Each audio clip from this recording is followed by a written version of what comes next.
after nun mga kamamang 1:45 yan ang hapon. Tinanggal ko lang yung parking ko dun sa kabila at nilagay ko dito para pagpasok mo dito na lang ako lalakad para di na ako tatapit sa kalsada. Medyo irritable lang sa kamamang honestly, kasi parang hindi ko nagustuhan yung setup nung naggagawa dun sa labas. Kasi usually mga kamamaw, every Wednesday marating yung garbage bin. So ako nagtatanong ako 2 weeks ng 2 weeks na ngayon. Yung last week hindi naman ako din mga basura ba namin. Excuse me, inaano ko lang yung health kasi ni Jacob, kasi summer na ngayon. Usual pag hindi na itapon ng basura o hindi na collect yung basura, may iipon na naman ng other week. So lagi ako nagtatanong doon sa mga nagtatrabaho dito sa labas. Sabi ko, saan baka ako nilalagay yung garbage bin pagka ako paano kukunin. Sabi dadalhin daw doon sa dulo. Sabi ko, dapat ka ako naglalagay sila ng notice or kukwento ko ng maayos ng notice, or kung sino man ako City of Saskatoon nagdadala sana doon sa amin sa may mailbox kung saan ko kolektahin yung basura. So kahapon, ngayon pagtingin ko Wednesday ngayon, kukunin yung basura kasi nung umuwi ako kagabi, kung nakita ko yung mga garbage bin ng mga kapitbahay natin, nakalagay doon na ilalabas mo lang pala doon sa may gate, sa may harapan mismo sa inyo, doon ko kolektahin nila. Wala naman nagsabi sa akin na gano'n ang gagawin. Yung nakausap ko kasi kahapon, nagtanggal sila ng nung tubo na kinunik nila sa mga bahay-bahay, tinanggal nila yung sa amin. Tinanong ko na yung lalaki, sabi ng lalaki, kukunin na lang nila yung dyan sa amin. Kaya in-expect ko, hindi ko na ilalabas, kukunin na lang nila. Mga kamawa, medyo hindi ako natuwa doon sa nangyari dahil lahat ng basura nung nasa gilid namin, andun pala lahat nilabas, pinolekta. Yung sa amin yung hindi nakolekta. Siyempre, sino ba naman ba hindi may irita mga kamamo na 2 linggo na yung basura namin dun sa sa harap Siyempre, inaano ko, may baby tayo Tumawag na ako sa City of Saskatoon, sinabi ko ngayon ganito na bakit hindi kinolekta yun sa amin, nakolekta lahat. Sabi niya, dapat kasi ilagay mo sa may harapan. Excuse me, medyo sabi ko, okay naman yung gibi naman na yun na lalagay pala sa harapan. Sabi ko, kung alam ko ako na ilalagay ko sa harapan, ba't di ko ilalagay? Sabi ko gano'n, kasi nga 2 linggo na rin ako kasi yung basura namin. Alangan naman kako, tama rin pa ako, ilalagay ko lang doon sa may harapan. Bubuksan ko lang yung gate namin, halagay ko lang sa may harapan namin doon yung kasi walang space mga kamamo ko talaga yung kalsada, may harang talaga So ilalagay ko lang doon sa may harapan, yung sa may parang dilaw na harang nila doon sa construct nila, doon lang mismo lalagay.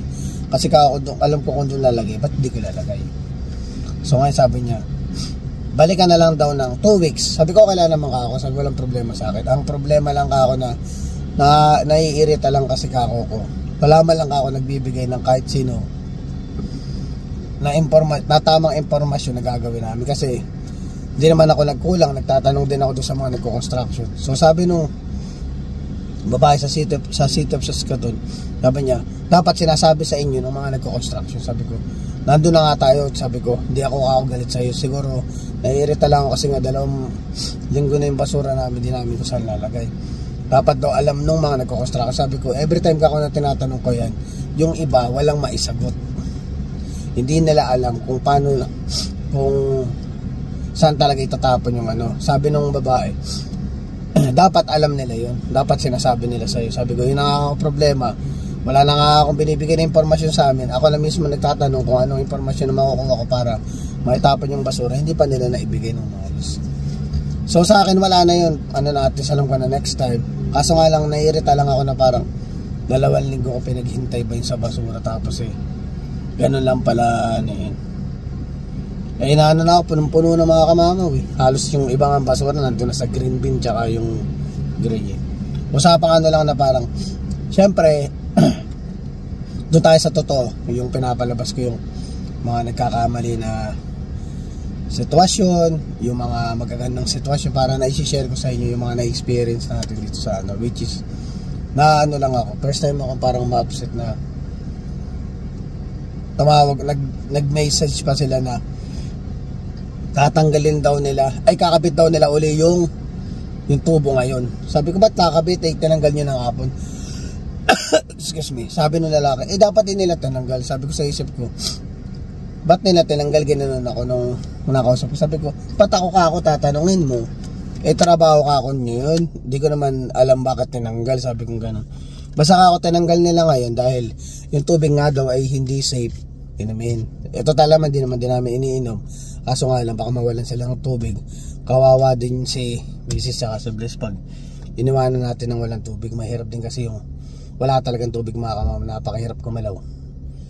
Napakahirap sa mga bagay-bagay kaya hinihintay ko pa ngayon uli yung magkakabit ng tubig para mo, sabi ko kailangan nyo kako habang nandito pa ako ma-assist ko kayo kasi kako pag umalis ako mamaya hindi na kayo ma-assist ni Mrs. at may alaga tayong 3 aso tsaka yung baby niya tsaka yung baby namin. Baka hindi kayo ma-assist ni Mrs. Kung maganda, kung may time kayo hanggat nandito pa ako, i-assist ko kayo.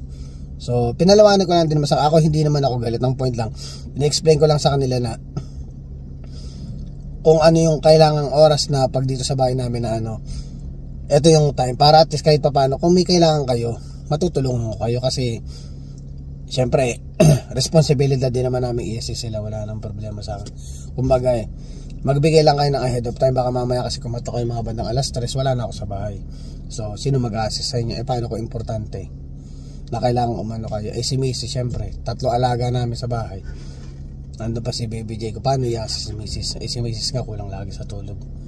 Yun lagi ang sinasabi ko sa kanila para at least naunawaan din nila na although trabaho nyo yung ginagawa nyo ngayon, sana isipin nyo yung mga nakatira dyan nagtatrabaho din. Yun lang yung sa akin na parang communication, magandang communication lang sana. Paano kasi kahit naman ilagay nila yung sarili nila sa akin pag gantong sitwasyon, makakaramdam din kayo ng nairita kayo, mainis kayo na parang masasabi nyo, hindi lang naman kayo may trabaho din ako. Ganun lang yun mga kamama. So na-share ko lang mga kamama na parang at least alam ko na yung informasyon sa susunod, ganun yung gagawin natin, pero sana di na sana maulit yung ganun kasi sobrang hassle mga kamamaw. Nakulang ka na sa tulog, tapos naghahabol ka pa ng mga gawain mo sa bahay, tapos biglang gaganon-ganon lang sila. Sana maisip din nila yung ganun para at sa susunod happy yung side mo, happy din yung side ko, diba? So yun mga kamamaw, so magre-ready na ako mga kamamaw at ako may pasok pa. Si Jacob nga hindi ko na masyadong mahawakan at masama ang pakaramdam ko. Hindi ko alam, bigla na lang ako parang inubuno. Tsaka yung mata ko, napansin nyo, namumula.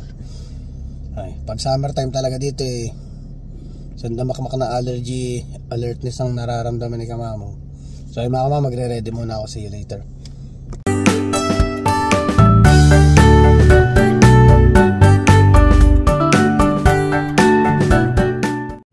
Yan mga kamama, papasok na.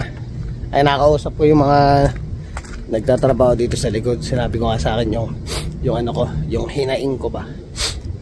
Medyo mali yung yung hinaing ko, sinabi ko mga kamama na sana nagbibigay kayo ng tamang information para at least ako malaking tulong sa akin kung ganito pala talaga yung gagawin ko, dahil nga first time din namin tumira sa isang lugar na kami talaga lang ang nakatira, kaya medyo bago sa amin lahat ni Mrs.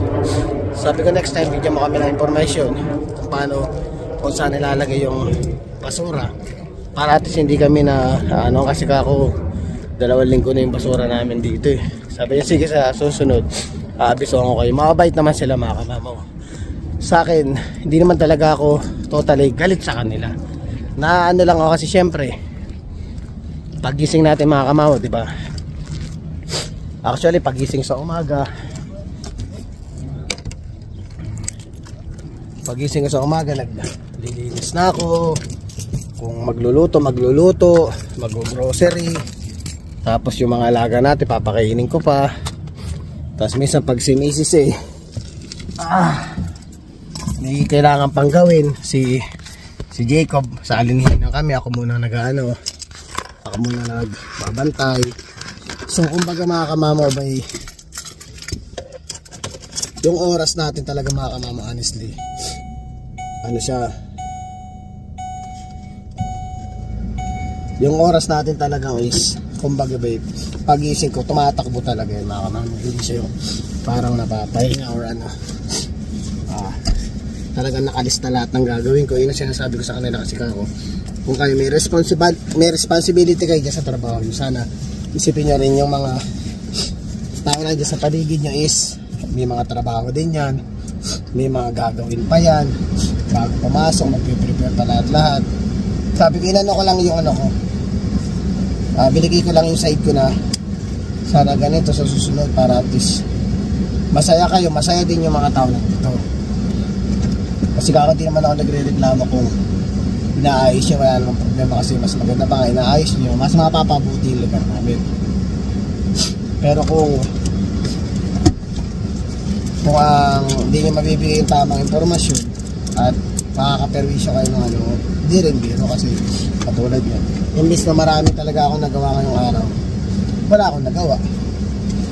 Gulat kasi Miss, sabi nga 1 o'clock pa lang, napaligo ko na siya, napaglinis na talaga ng bahay, may mga bagay pa ako gusto gawin, hindi ko na nagawa kasi hinintay ko sila, pinabit nila yung hostel sa likod dahil nga madumi nga daw yung tubig na lumalabas para ligtas din yung ano, which is may point naman din sila.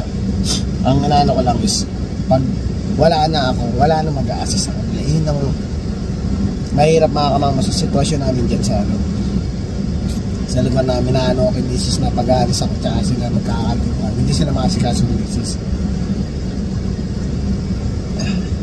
Pero syempre nakukuha rin naman sa maayos na usapan.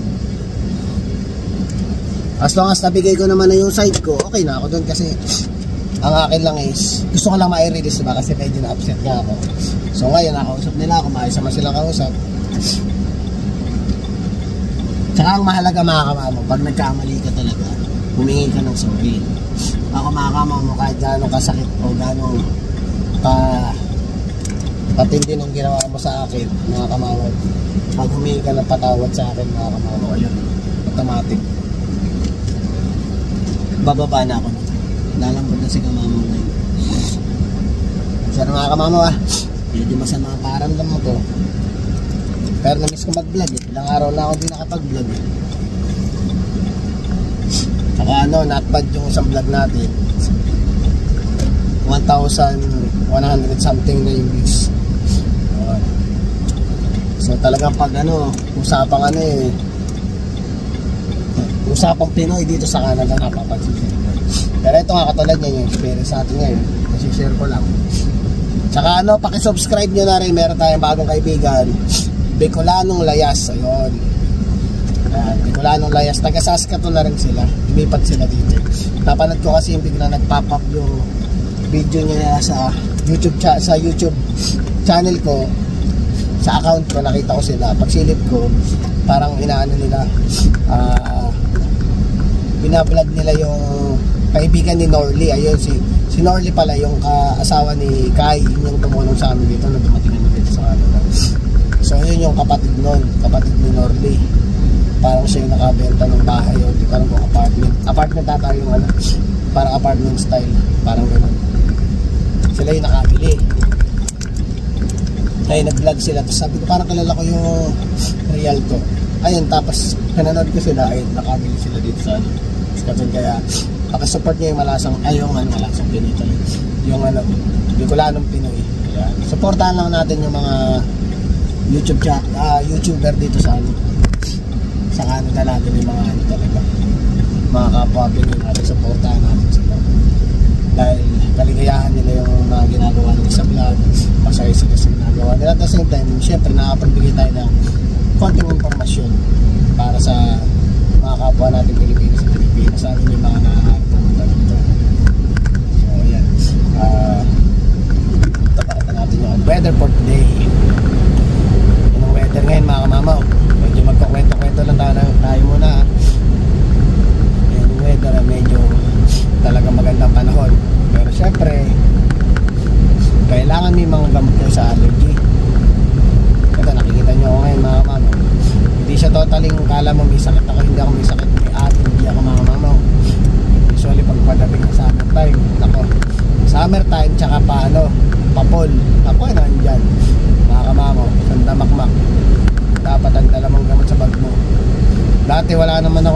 sa mga ganyan-ganyan. Nung dumating ako dito, nagkaroon ako. Yung mata ko, ate. Hindi ka naman tayong dala dito, yung pinapahit sa mata nung ginamit natin nakaraan. Dinala ko na lang din. Uminom na ako ng reactive. May baon pa akong isa. So may may tropa rin tayo. May message din pala tayo mga kamamo, kasi nakita niya sa vlog na naipasok na tinry natin ipasok si Quinton. So ngayon mga kamamaw, mini-message ako, titingnan ko, dadalhin natin sa coffee house. Tatry ko namang siya yung pasa ko. Ngayon mga kamamaw, sabi ko sa inyo, tatry natin, pasa lang tayo ng pasa. Kung talagang mapapasok kayo, makakalusot kayo sa ko, blessing na sa atin, blessing sa inyo, blessing din sa akin dahil nakatulong ako. Ngayon sana maano natin. May message na niya ako, di ko lang nababasa. Babasahin ko pag baba na.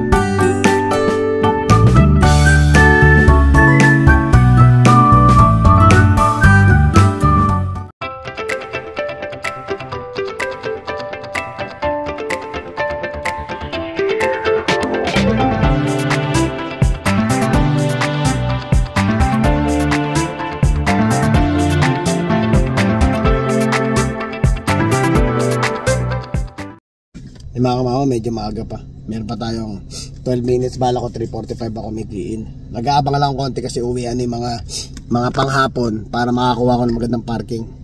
Mag-aalis na yan. Pag alis nila, lipat ako. Tsaka ay nakausap ko na. Shoutout pala kay Joey Rabusa. May tropa daw siyang papupuntahin dito. Tatry natin ipasa para at makatulong tayo. Malaking bagay yung makatulong tayo sa kapwa natin Pilipino. Sana hindi pa sila nag-hire kasi nung nakaraan yung Kikimton. Yung Kikimton kasi full time niya hinahanap, part time hinahanap niya. Ngayon naman etong magpapasa is full time yung hinahanap niya, na sana meron pang slot o hindi pa sila nag-hire para maisingit natin. Sarap kaya sa pakaramdam mga kamama yung nakakatulong. At least ngayon, kanina yung opening natin medyo bad vibes si kamama pero ngayon medyo inilipat ko na sa pampa good vibes pa. Mahirap din yung dadalhin mo yung problema mo, yung masamang o kaya bad timing or bad day mo, idadalhin mo pa sa trabaho. So ngayon chill na ako, okay na, nakapag-relax na. Ganun lang ngayon, come and go lang. Basta ang mahalaga mga kamama, marunong ka din magtimpi ng galit mo. Kasi wala rin naman na madudulot yan, mamaya mapapaaway ka pa. Pero at least ang mahalaga lang, dun sa nangyari kanina, na-explain natin na maayos kung anong sa loobin mo. Para at least may idea na sila na ito pa ng taon to, ganito. At least maayos. Makukuha sa maayos naman ang usapan at hindi naman kailangan ng awayan. So ayun mga kamama, papasok na ako. And then, abangan ko na lang mamaya yung magpapasa ng resume.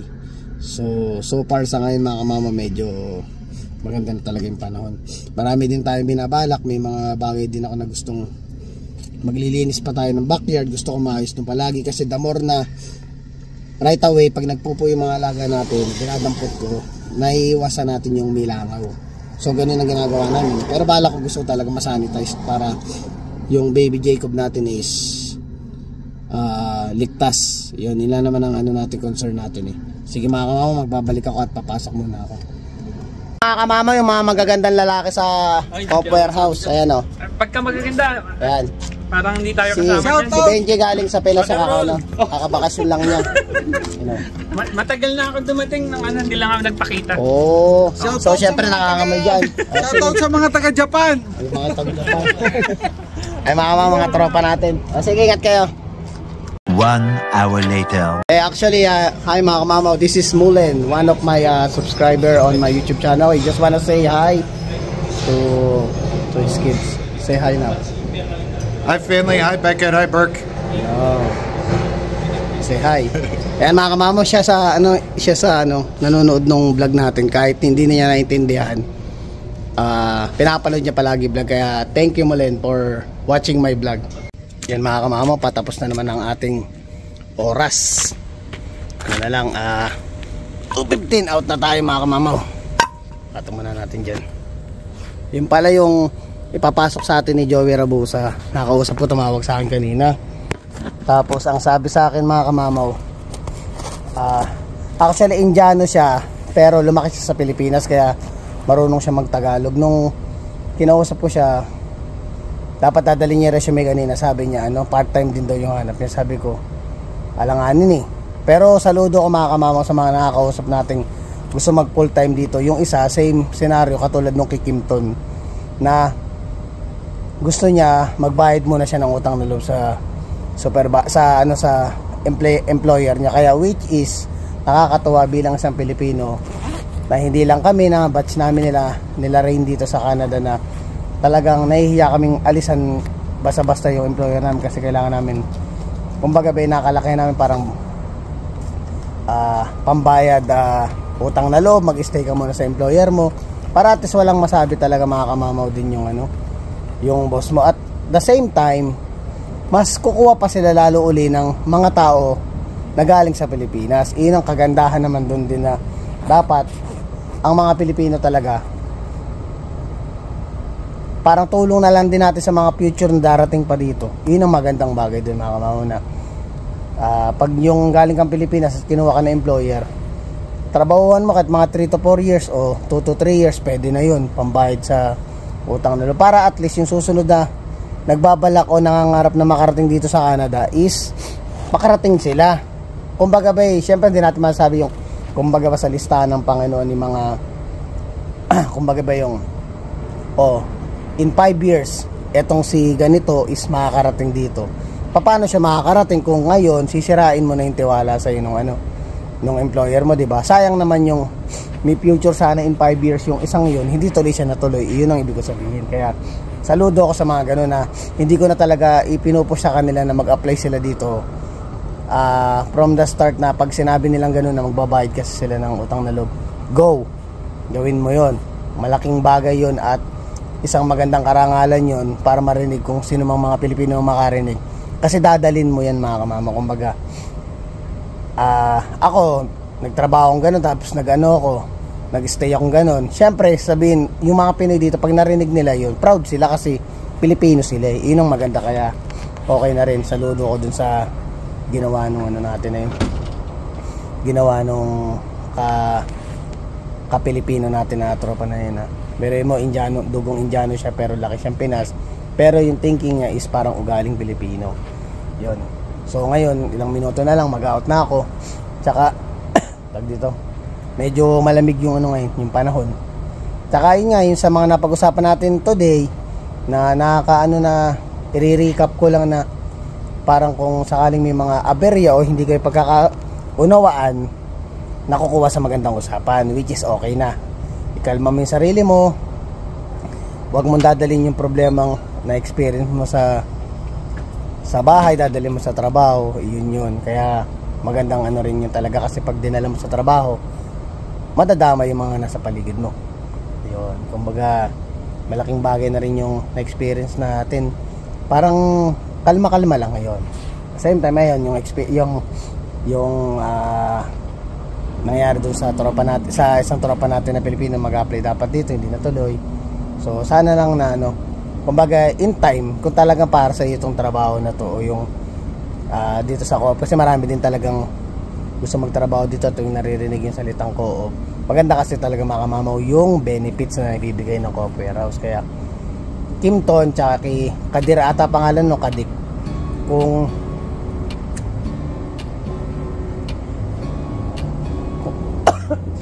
sa future ma-PR ka, message mo lang ako, try natin, baka naman sakaling nung time na yun para sa iyo din talaga, di ba?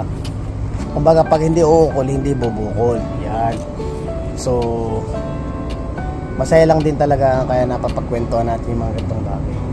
So mga kamamaw, tatapusin ko na yung vlog na to. Sana na-enjoy niyo yung vlog natin, at sana po ay nagugustuhan niyo yung mga ginagawa natin content. Nagpapasalamat po ako sa ating pamilya YouTube channel, sa HL Bullies. Lumalaki na po siya. Maraming salamat sa suporta, at sa mga susuporta pa, maraming salamat po in advance. So hanggang dito na lang ang vlog. Please don't forget to like, share, subscribe, and hit the notification bell for more updates of my video. See you mga kamamaw.